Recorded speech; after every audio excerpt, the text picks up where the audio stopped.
स्वागत है आपका स्टडी यूपीपीटी में। आज हम ग्राफ का नेक्स्ट पार्ट पढ़ रहे हैं। इसमें हमने रेखा चित्र यानी कि लाइन ग्राफ को लिया है। देखिए यहाँ पर हमारे पास एक ग्राफ है जो इसमें डायग्राम बना है। एक्स एक्सिस पे देखिए अलग अलग वर्ष दिए हुए हैं, 2000, 2001, 2002, 3, 4, 5, इस तरह से कुल मिला के 6 वर्ष हमें दिए गए हैं। और वहीं वाई एक्सिस पे यानी कि इस वाली एक्सिस पे हमको आय और व्यय का ब्यौरा दिया गया है। जैसे कि अब अगर हम देखें कि आय को इन्होंने इस तरह से दिखाया गया है, ये वाला जो है मतलब पॉइंट 0 के रूप में, और जो खर्च है उसको इस तरह से दिखाया गया है। तो देखिए अगर हम 2000 की बात करते हैं, वर्ष 2000 में कितना आय हुई है, तो अगर आय की बात करें तो ये हुई है 450 करोड़ रुपए। ये देखिए 450 करोड़ रुपए।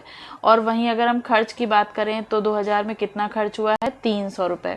मतलब जो भी ग्राफ आप आएगा पेपर में, उसको आप इस तरह से अध्ययन पहले करिए कि किस वर्ष में या कौन सी कंपनी या कोई चीज़, कोई 2 फॉर्म दी हुई होंगी उनके बीच में ग्राफ बने होंगे। तो पहले उस ग्राफ को अच्छे से पढ़ना है कि क्या क्या बता रहा है वो ग्राफ। जैसे अब इस ग्राफ में सेकंड में देखते हैं, अगर 2001 की बात करें तो 2001 में आय है 400 करोड़ रुपए। यहाँ पे देखिए 2001 में दिखा रहे हैं 400 करोड़, जबकि खर्च कितना दिखा रहे हैं, 250 करोड़।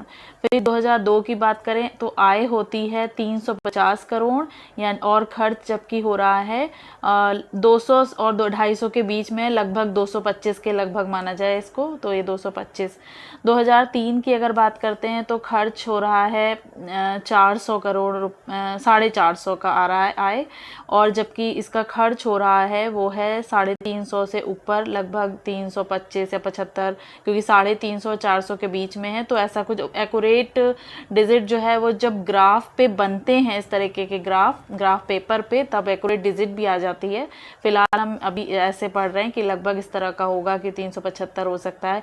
और अगर आपको पेपर में क्वेश्चन पूछेंगे तो वो वैल्यू देंगे कि ये इसकी वैल्यू यहाँ पे ये है। फिर 2004 की अगर हम बात करते हैं तो देखिए आय जो है वो 350 और 400 के बीच में वेरी कर रही है, जबकि उसका खर्च जो है वो 150 और 200 के बीच में आ रहा है। जबकि 2005 की अगर हम बात करते हैं तो वहाँ पे खर्च जो है, आय जो है वो 450 से और 500 के बीच में है ये यहाँ पे, और जबकि उसका खर्च जो है वो 400 करोड़ रुपए आ रहा है। तो अब ये हमने ग्राफ समझ लिया कि किसी कंपनी में लिखा है, जैसे किसी कंपनी का 6 वर्षों का आय और व्यय का ब्यौरा क्या है। अब इसी पे आधारित हमसे क्वेश्चन पूछे जाएंगे। तो जैसे हम पहले क्वेश्चन को देखते हैं, क्या है पहला क्वेश्चन इसमें है कि किन 2 वर्षों का कुल खर्च वर्ष 2005 की आय के बराबर था। कौन से ऐसे 2 वर्ष हैं तो जिनका खर्च 2005 की आय के बराबर। तो अब सबसे पहले हम देखते हैं कि 2005 की आय कितनी है। 2005 की आय जो है 400-500 के लगभग है, यानी कि हम 475 मान लें, क्योंकि बिल्कुल बीच में वेरी कर रहा है, तो यानी कि 475 ही होगी लगभग।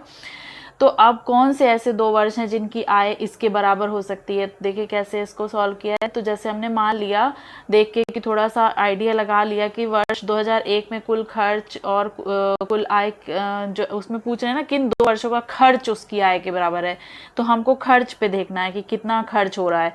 तो यहाँ पे हमने जैसे देखा कि जो वर्ष 2001 है उसमें कुल खर्च पहले आता है 250 करोड़। देखिए 2001 में कुल खर्च एक बार है 250, ये वाला जो पॉइंट है, और उसके बाद 2002 में खर्च आ जाता है 225।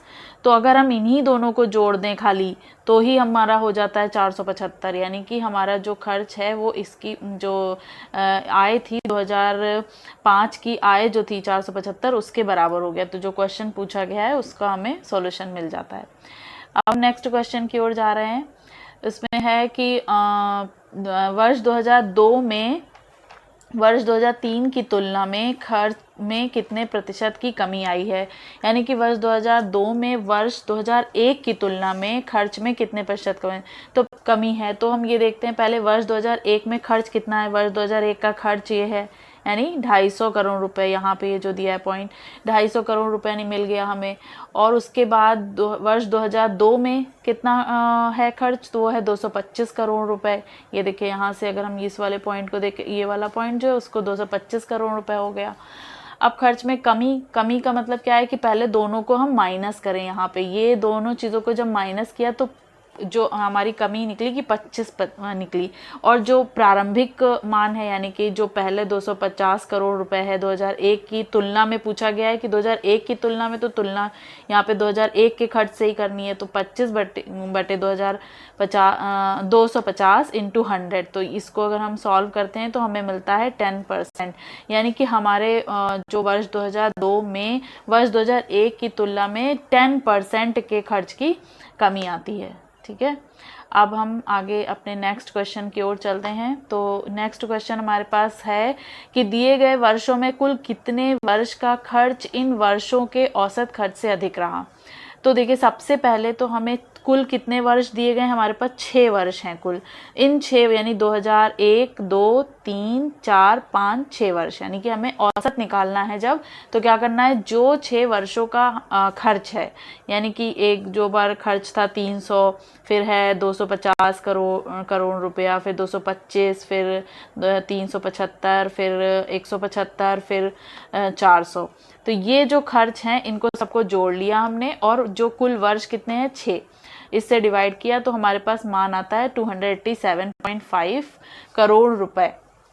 अब हमें ये देखना है कि किन वर्षों में ये खर्च अधिक रहा।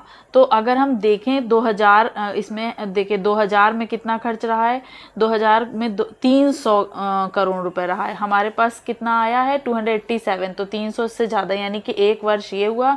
फिर 2003 को अगर हम देखें कि कितना खर्च इसमें रहा है, तो वो रहा है 350 से ऊपर, लगभग 375 या उससे आसपास। तो ये यानी कि एक ये वर्ष रहा। और 2005 में कितना खर्च रहा है, वो हमें मिलता है 400, यानी कि ये भी 287 जो दिया गया इससे ज़्यादा है। तो यानी ये 3 वर्ष ऐसे रहे हैं जबकि खर्च औसत खर्च से ज़्यादा रहा है। तो नेक्स्ट क्वेश्चन देखें। अब देखिए नेक्स्ट क्वेश्चन है हमारे पास कि किस वर्ष में खर्च का आय की तुलना में प्रतिशत अधिकतम रहा।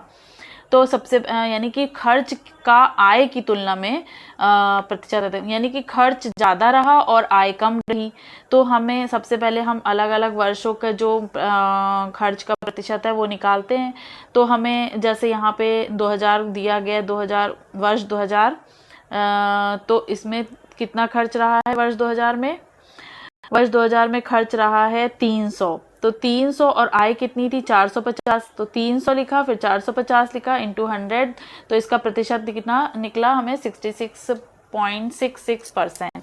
वहीं 2001 में की बात अगर हम करते हैं तो इसमें खर्च कितना रहा है 250 और आय कितनी रही 400, तो यहाँ पे निकला 62। इसी तरह 2002 का भी निकाला, 2003 का निकाला, 2004 का और 2005 का। अब हमें देखना है कि किसमें खर्च अधिकतम रहा है। सबसे अधिकतम किसका दिख रहा है हमें 88.24, यानी कि 2003 वर्ष ऐसा रहा है जहाँ पे खर्च का प्रतिशत आय की तुलना में कहीं ज़्यादा रहा है, यानी 88.24 रहा है। तो ये इसका आंसर हो जाता है। अब है वर्ष 2005 में वर्ष 2004 की तुलना में आय में लगभग कितने प्रतिशत वृद्धि हुई। हमें ये देखना है कि कितनी वृद्धि हो रही है। तो जब भी वृद्धि निकालते हैं तो किन्हीं जो जैसे 2005 और 4 के बीच की तुलना में करनी है, तो 2004 के देख लें पहले आय कितनी है 375 करोड़, फिर 2005 की देख लें कितनी है जो 475 करोड़ रुपया है। तो इन दोनों को पहले माइनस करा तो कितना बचा हमारे पास 100, यानी 100 रुपये आता है। तो 100 वृद्धि निकालनी है, तो जितना जो कमी आई है उसको ऊपर लिखा और जो प्रारंभिक मान है वो नीचे लिखा, 375 यानी कि इंटू 100, तो ये आया 26.6%। यानी कि जो हमसे पूछा गया क्वेश्चन वर्ष 2005 में वर्ष 2004 की तुलना में आय में कितने प्रतिशत वृद्धि हुई, तो यानी 26.6% की वृद्धि हो गई है आय में। क्योंकि पहले 2005 में देखिए 475 हो गई और 2004 में 375 ही थी, तो यानी कि पूरे 26.6 करोड़ % में बढ़ गई है वृद्धि। तो ये हुआ हमारा लाइन ग्राफ, और उम्मीद है कि आप लोगों को समझ में आया होगा। और जो भी क्वेश्चन आते हैं उनमें सबसे पहले जो ग्राफ दिया है उसका अध्ययन अच्छे से कर लीजिए। आप पहले ये समझ लीजिए कि हमें इस ग्राफ से क्या क्या पता चल रहा है। जब हम अपने में एनालिसिस कर लेंगे कि उसमें अगर उत्पादन है, वृद्धि है, आय है, औसत है, क्या शो कर रहा है ग्राफ, पहले वो एक समरी सी दिमाग में बना लें, फिर क्वेश्चंस की ओर देखें कि क्या पूछा गया है, तो वो इजीली सॉल्व हो जाएगा। तब तक के लिए नेक्स्ट वीडियो में मिलते हैं कुछ और टॉपिक के साथ। तब तक के लिए नमस्कार।